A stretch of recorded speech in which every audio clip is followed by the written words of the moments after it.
Well, good morning, and thank you for joining this webinar, Negotiating and Executing the Contract. This is webinar number 6 in a series of webinars from the Alabama A&M University RISE Foundation. It was developed as part of a cooperative agreement with NASA in an effort to give minority-serving institutions a competitive advantage in federal contracting opportunities. Before we begin, I'd like to share a message from Mr. Clarence Bostic, who will explain the purpose of this webinar series.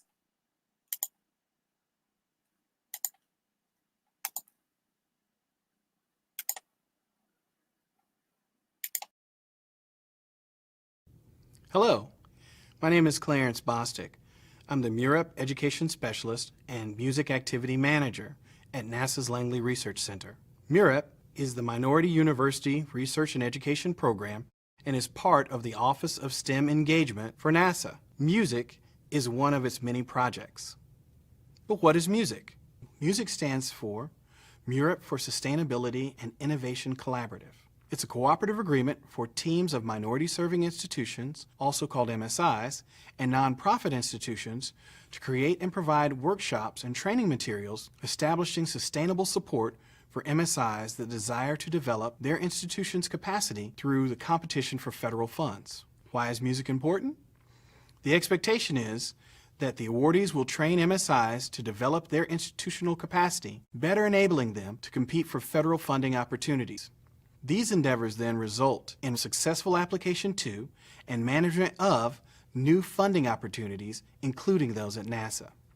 The agreement extends MSI's capabilities by leveraging the MSI's research with NASA research to develop small business innovation research and small business technology transfer projects. Together, these partnerships develop and demonstrate innovative technologies that fulfill NASA's needs and have significant potential for successful commercialization. The music agreement also increases the preparation of science, technology, engineering, and mathematics faculty with opportunities to participate with NASA researchers and agency missions through grants and contracts. So what does music mean to you? By participating, we want you to apply for more NASA contracts, SBIR and STTR projects, as well as other federal funds. MSIs are given additional strategies to manage their federal funding opportunities. So what do you need to do now? Take full advantage of this opportunity. Learn about NASA's resources. Participate in the process. Collaborate with other participants. Prepare your institution's capability statement. And finally, sign up for the NASA Office of Small Business Programs vendor database.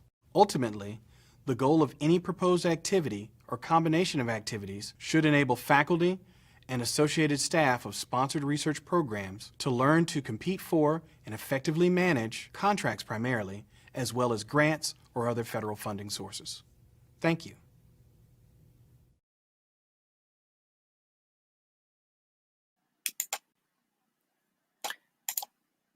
So, I'd like to begin by introducing myself. I am Sharon Brooks Hall.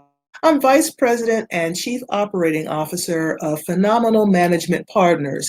We're a consulting firm that manages contracts and business development for the Alabama A&M University RISE Foundation. And RISE is the acronym for Research, Innovation, Science, and Engineering. And PMP is supporting the RISE Foundation in this cooperative agreement with NASA.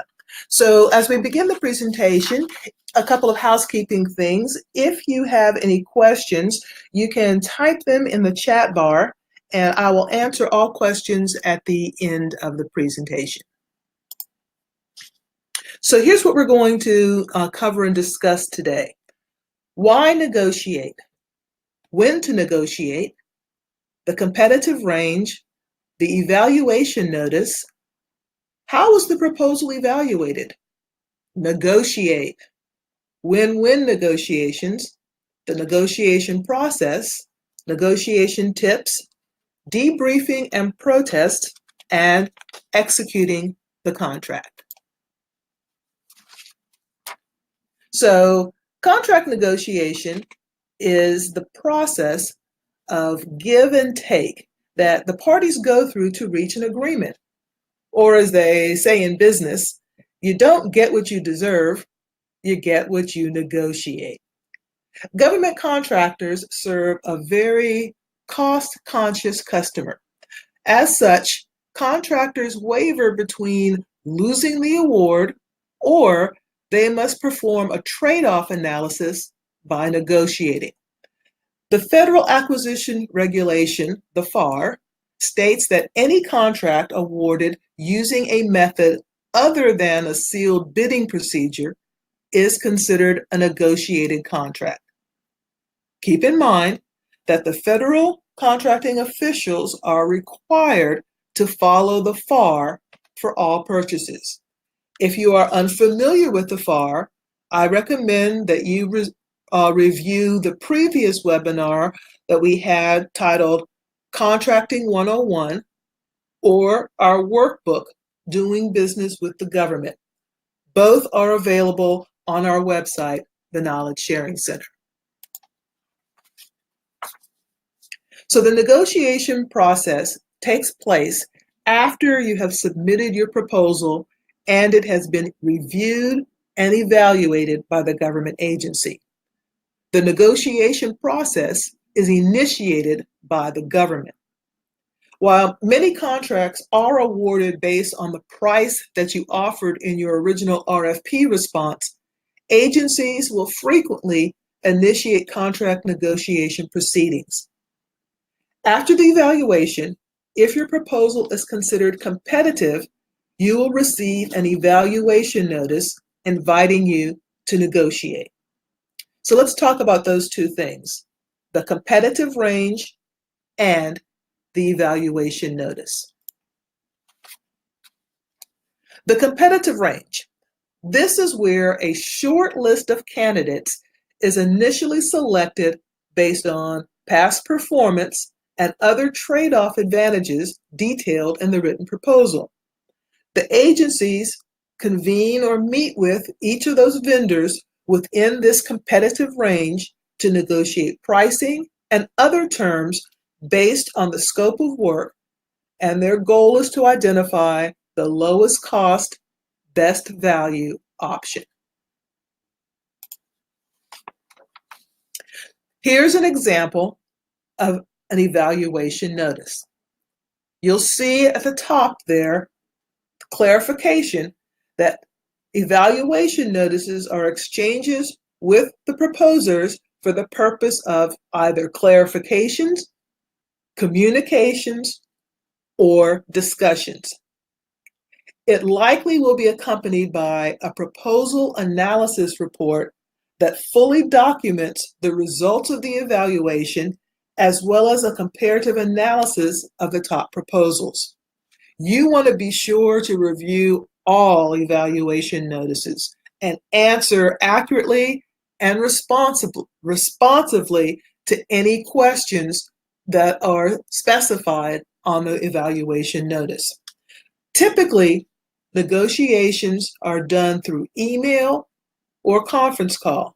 However, in some cases, it may be done face-to-face.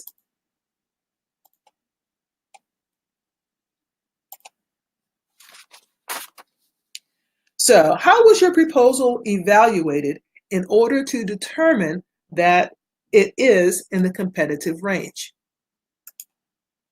The agency will evaluate significant strengths and weaknesses in your proposal. So, as you may recall from our last webinar, responding to solicitations and creating compliant proposals, Section M of the RFP specifies the evaluation factors for the award. This includes the overall evaluated cost or price, the technical issues of your offer, as well as information about your past performance, reasonable responses to questions about whether the evaluation scheme and applicable regulations were followed. So all of those things were going to be included in how you were evaluated. And at this point, the evaluators will develop questions regarding clarifications, weaknesses, and deficiencies for the offers. and that's going to be used during the negotiation discussions. These negotiation issues typically explain the impact on the contract performance. It is possible that the individual conducting the discussions with you may not have the same level of understanding of technical matters that you do. And so your proposal actually may have provided too much information, and that could be the reason that a clarification is needed. The contracting officer must ensure that proposals are evaluated solely on the criteria of the solicitation. In pre-award government contract negotiations, you are considered the offerer. In post-award, the term to describe you will be contractor. During the pre-award phase, you have to decide what you want your outcome to be. Is it win-win? That's most likely, that should be the goal. Is it win-lose, or is it lose-lose? So for this webinar, we're going to concentrate on the win-win outcome. Win-win outcomes occur when both sides achieve long-term business relationships. Any short-term advantage achieved by lingering on every concession is usually not as important as a long-lasting business relationship. So what's an example of a win-win situation? Well, if the contract is being awarded at a fair and reasonable price, both you and the government win. If the contract is being awarded as best value, meaning the quality of the proposal, both technical, management, past performance, and price, then that's essential to government operations.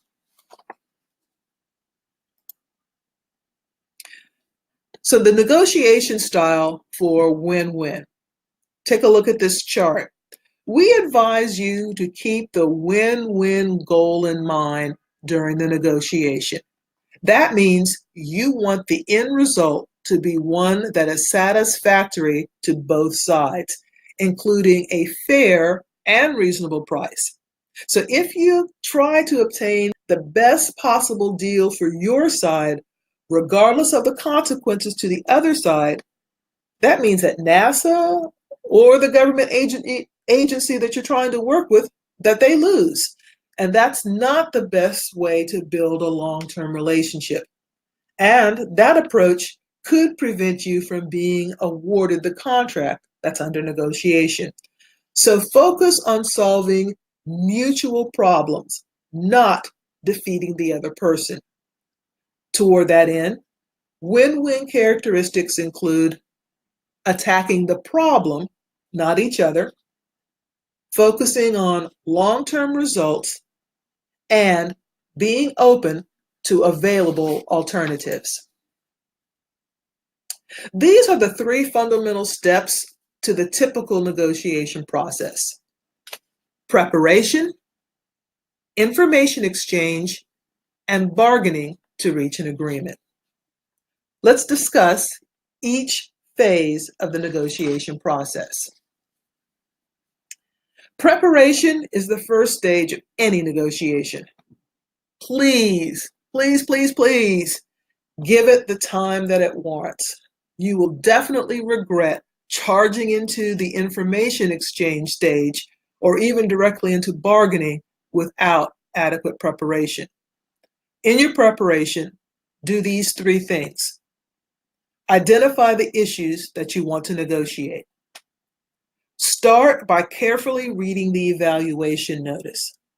Highlight important parts and jot down notes about any part that you're not clear on or that you cannot accept.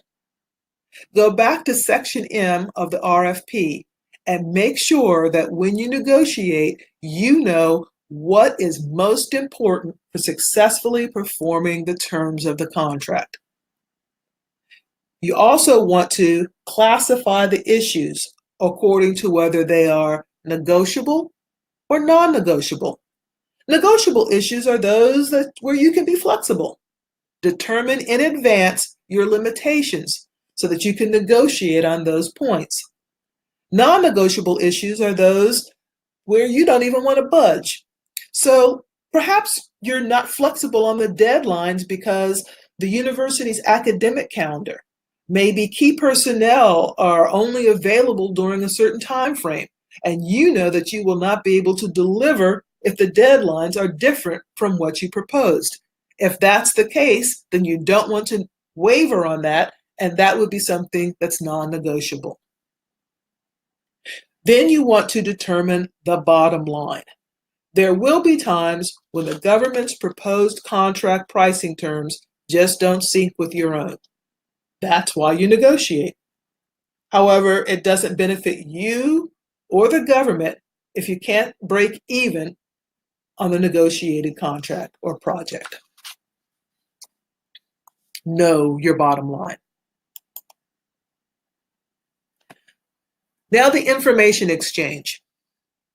That occurs when you share information and explore the options to address the issues that were raised, what you each need, as opposed to positions. That's what you each ask for later in the bargaining stage. Your response to the evaluation notice should clarify any ambiguities. But if you need additional information, use this opportunity to ask, because your response could impact the contract award. Make sure that your perception of the agency's needs are accurate. Accuracy is a key ingredient for reaching win-win negotiation agreements. Okay, bargaining. FAR Regulation 15.807. That's right. There's a FAR for everything. There's a regulation for everything. And 15.807 requires the contracting officer to develop pre-negotiation objectives prior to any pricing action. The purpose of these objectives is to help the contracting officer judge the overall reasonableness of proposed pricing and to negotiate a fair and reasonable price. So consequently, effective negotiation can't take place until the scope of the requirements are clearly set forth. One of the most difficult aspects of negotiation is to confine the discussion to what is important and what is relevant. Again, that's why I'm advising you to be very, very clear on how the proposal was evaluated and what's in Section M, so that when you're negotiating, you are discussing what is important and what is relevant. Bargaining is where the give and take happens. So if you think success means all take and no give, you won't accomplish or achieve real value. You make and manage your concessions in bargaining. That's why advanced preparation is so important. Know what you are willing to give up in order to get what matters most. So here are some negotiation tips. First and foremost, be prepared. I just discussed why that's important. Be professional, but friendly. You might set the tone by saying something like, "I'm glad we have a chance to discuss how we can work together." Let the government agency representatives talk first. See what's on the contracting officer's mind before you dive into your point of view. By doing so, you might get a better understanding. So maybe the project requirements have changed. Something has been added since the initial solicitation.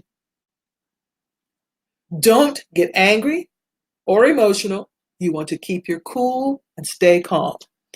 Don't get upset or offended if you feel the procurement official is trying to drive a hard bargain. The goal of negotiations is to achieve mutually acceptable contract terms and equally valuable outcomes. For you, that may be profitability on the project.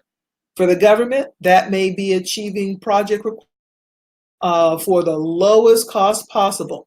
So how do you stay calm? First, pause for a few seconds before saying something. Second, if you are thinking whether something that you may say would offend the contracting officer or prevent you from getting the award, then don't say it. And third, breathe deeply. It relaxes you. You may even joke with the contracting officer that you're practicing your breathing so that you don't get upset with what he or she just said. Again, keep it professional.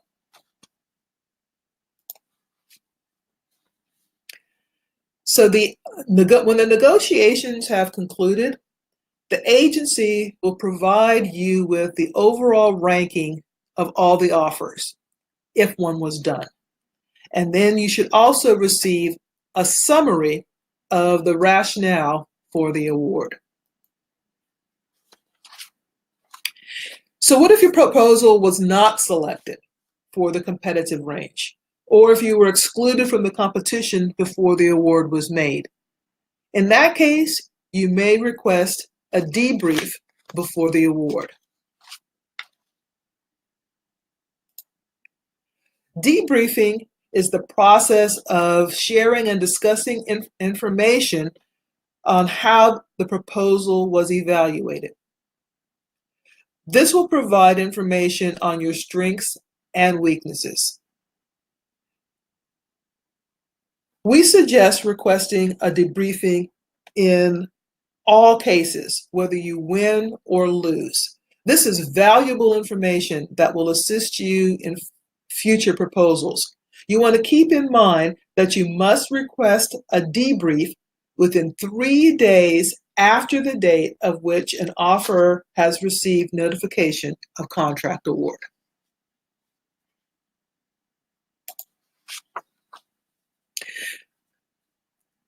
Let me go back for just a second to debriefing. So I'm going to give you a couple of questions that you may want to consider asking during a debrief. So some basic questions would be, who won? How many bids were received? What was your overall score? Was your score closer to the top or closer to the bottom? What was the winner's score? Did the winner have the lowest price? Did the winner have a higher score on the technical evaluation factors? If price was a major factor and you lost, you might want to ask, did you score higher or lower than the winner on the technical factors? You also might want to consider asking whether or not the skill level of your proposed staffing was too high. Maybe the winner proposed more or less staffing hours. You might want to focus there.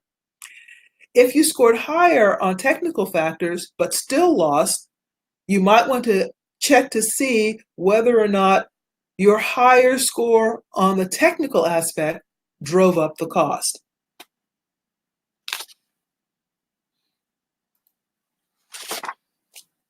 So, after your debrief, if you believe that there is a compelling reason that you should protest, then do so. You must provide a written objection, and in some cases, this will delay the award to the intended awardee. And you will need to file your protest within 10 days of the contract award or within 5 days of the debriefing. But you could have won. If you have been notified that you've been awarded a contract, the first thing to do is celebrate and congratulations. So this is what an award notice would look like. This is a sample from NASA.